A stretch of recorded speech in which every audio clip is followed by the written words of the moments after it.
Soup बाजा तब बाजा चलनियो बाजा भाग गए वो।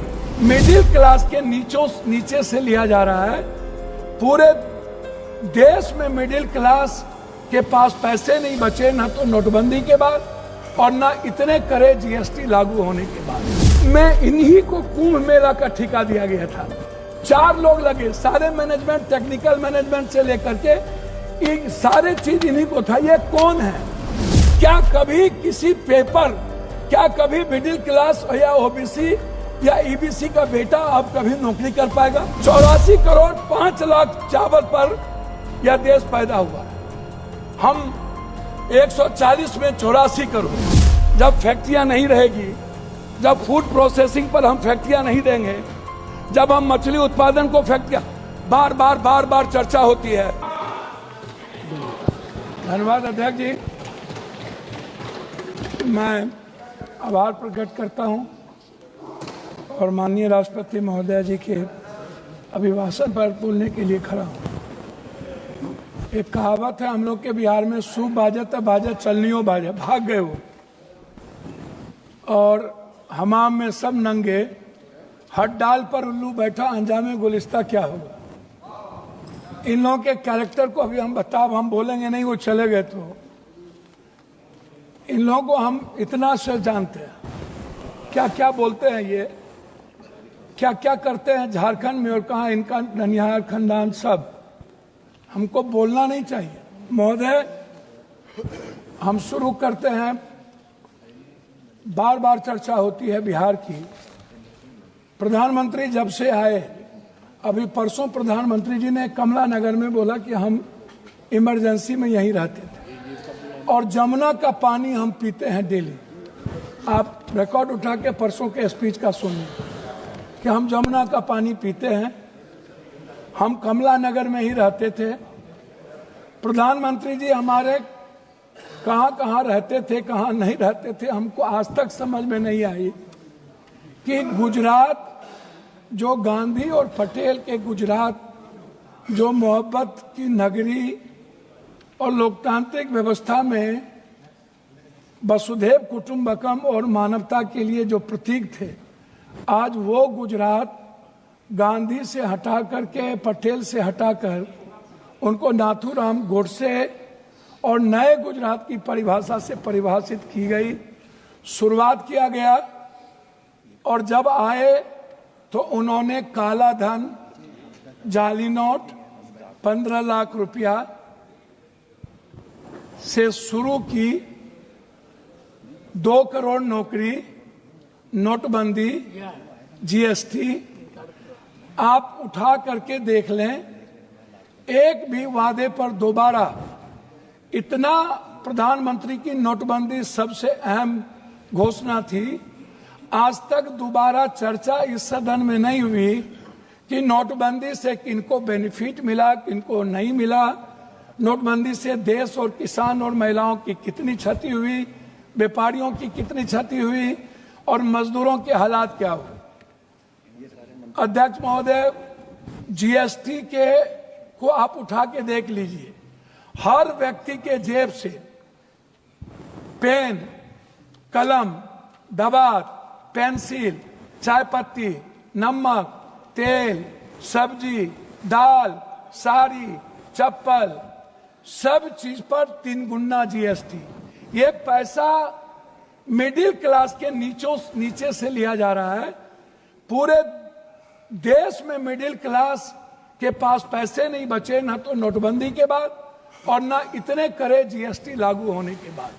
तो नोटबंदी और जीएसटी को आधार कहा था। लोग कहते हैं हंडी के एक चावल से पता चलती है कि चावल पक गई। अब प्रधानमंत्री जी तिबारा आ गए, 3 बार देश के लोगों ने इन्हें बनाया। हम आपसे कहना चाहेंगे कि अभी जो कुंभ की बात है, प्रधानमंत्री जी हमारे हिंदू के सबसे बड़े, सनातन के विचारधारा कहते हैं कि मैं सबसे बड़ा हूं। मैं एक बाबा का नाम नहीं लूंगा लेकिन कोट करता हूं। उन्होंने कहा कि जो लोग मरे हैं वो मोक्ष चलेगा। तो मैं चाहता हूं कि लगभग बाबा और नागा, जो नेता वहां जाते हैं और जो बड़े पैसे वाला, उनको भी डुबकी लगा के मर जाना चाहिए ताकि इन लोगों का कल्याण हो जाए। ये मोक्ष पे चले जाए, भैया सुनिए, मोक्ष में चले जाएं। बाबा लोग वो बोलते हैं कि बाबा ने कहा कि मोक्ष में चले गए, तो मैं चाह रहा हूं कि ऐसे बाबाओं को मोक्ष में चला जाना चाहिए। दूसरी बात, मैं अंडरस्टैंड यंग, वो साधु संतों बाबाओं को आशीर्वाद दे रहे हैं, बाबाओं को आशीर्वाद दे रहे हैं। जी जी जी, मैं भैया दूसरा बात, उन्होंने अंडरस्टैंड यंग को ही उन्होंने 2000 करोड़ का लगभग उन्होंने ठेका दिया, जबकि 13 में 19 में इन्हीं को कुंभ मेला का ठेका दिया गया था। 4 लोग लगे, सारे मैनेजमेंट, टेक्निकल मैनेजमेंट से लेकर के सारे चीज इन्हीं को था। ये कौन है, इन पर क्या इंक्वायरी होगी? अध्यक्ष महोदय, 487 करोड़ का बजट हुआ करता था नेहरू जी के समय, और अब 10,000 करोड़ का बजट है सिर्फ एक कुंभ मेला का। जब नेहरू जी के समय कुंभ में लोग मरे थे तो गिनती थी। जब दुनिया में सोशल मीडिया, इतने बड़े मीडिया प्लेटफॉर्म पे इतना बड़ा बड़ा हमारा मीडिया है, सब कुछ है, एक बार गिनती नहीं हुई, जबकि 600 से लगभग लोगों का कहना है, वहां आंखों देखे, मेरा नहीं कहना है, कि 300 और 600 के लगभग लोगों की लाशें गई और उसको हिंदू रीति से नहीं जलाया गया। क्या हमारे संस्कार इतने गिर गए कि हम हिंदू रीति से उसके लाश को भी नहीं जलाए? इस जानकारी का कोई आधार है? अब मैं दूसरी बात नहीं करूंगा पप्पू जी, मैं दूसरी बात, अगर इस पार्लियामेंट से कहेंगे इतनी बड़ी संख्या, इस जानकारी का आधार देंगे या आप ये कह देंगे आधार ही के रूप में 300 और 600 पर गए? हुजूर, मैं क्या कहता, तो आप हमारे संरक्षक है, गार्जियन है, मैं अपनी बात उनके द्वारा कह रहा हूं। दूसरी बात, महोदय राष्ट्रपति भाषण में रोजगार की, नौकरी की, बीपीएससी का, यूपीएससी का, एसएससी का, नीट का, जो लगातार हमारे नेता राहुल गांधी इस सवाल को लेके बोलते रहे। बीपीएससी में हमारे बिहार के बच्चों को मारा गया, लगातार धरना पे हैं, हम कोर्ट गए, लगभग पेपर क्वेश्चन लीक आउट होता है इस देश में। क्या कभी किसी पेपर, क्या कभी मिडिल क्लास या ओबीसी या ईबीसी का बेटा अब कभी नौकरी कर पाएगा? 3 बार प्रधानमंत्री रहते हुए आदरणीय प्रधानमंत्री जी के कार्यकाल में रेलवे की वैकेंसी नहीं निकली, बैंकिंग की वैकेंसी नहीं निकली, लगभग अग्निवीर हो गया। और इतना ही नहीं, नियोजित और संविदा की खेती होगी, परमानेंट नौकरी अब नहीं मिलेगा, नौकरी लगभग प्राइवेट की ओर चला गया। तो प्राइवेट में तो अध्यक्ष जी आरक्षण है नहीं, तो ओबीसी, ईबीसी, एसटी, एससी का बच्चा तो गया। आपने तो हमला कर दिया है आरक्षण पर, 67% आरक्षण नहीं देंगे। अब जाति जनगणना की बात बीजेपी के मुंह से शोभा नहीं देती। मैं कुछ और नहीं कहूंगा, मैं सिर्फ इतना कहूंगा बिहार के बारे में कि जब बिहार की चर्चा होती है, जब ये लोग करते हैं, अभी मैं आपको एक ऐसा चीज दूंगा अध्यक्ष महोदय, एड्रल इंडस्ट्रियल सॉल्यूशन कंपनी, ये निजी कंपनी में सहारा इंडिया भी आता था। सहारा इंडिया लगभग 3 करोड़ लोगों का पैसा अभी झारखंड, आप तो किसी भी स्टेट के साथ सौतेलेपन का व्यवहार करते हैं।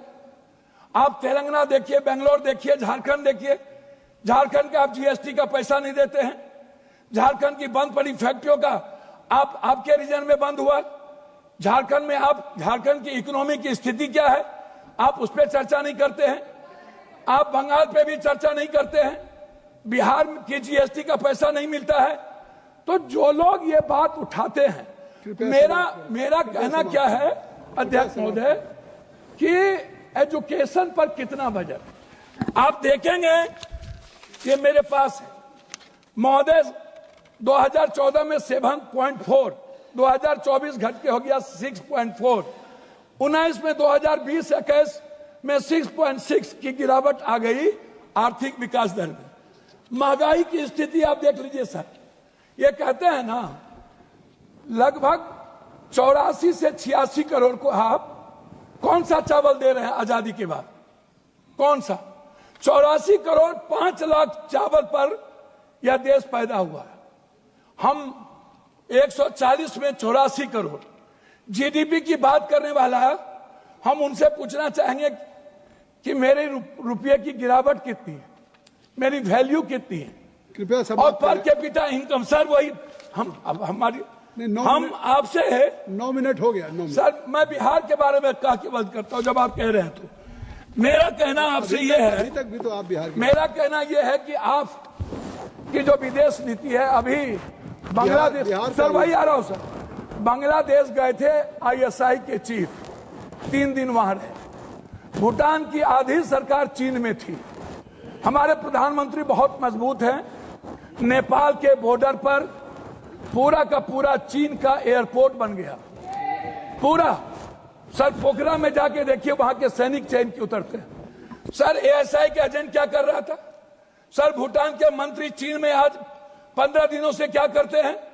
बांग्लादेश दुश्मन, नेपाल दुश्मन, पाकिस्तान दुश्मन, वियतनाम दुश्मन, वियतनाम चला गया, ताइवान चला गया, चीन हमारा दुश्मन, सबसे बड़ा दुश्मन चीन। अब कंक्लूड करें सर, कंक्लूड करें प्लीज। कंक्लूड। हम सर बिहार के बारे में सिर्फ आएंगे। सर मेरा आग्रह है 2 मिनट सर, 1 मिनट कि बिहार में क्या मिला? सर हम भीख मांगा क्या गया नहीं बिहार मिला? के द्वारा, क्या नहीं मिला? सर मेरी बात सुनिए ना।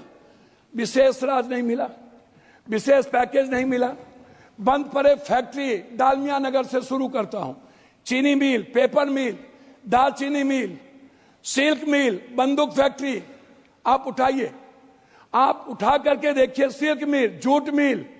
सर मेरे यहां बनमनखी में चीनी मिल बंद हो गया।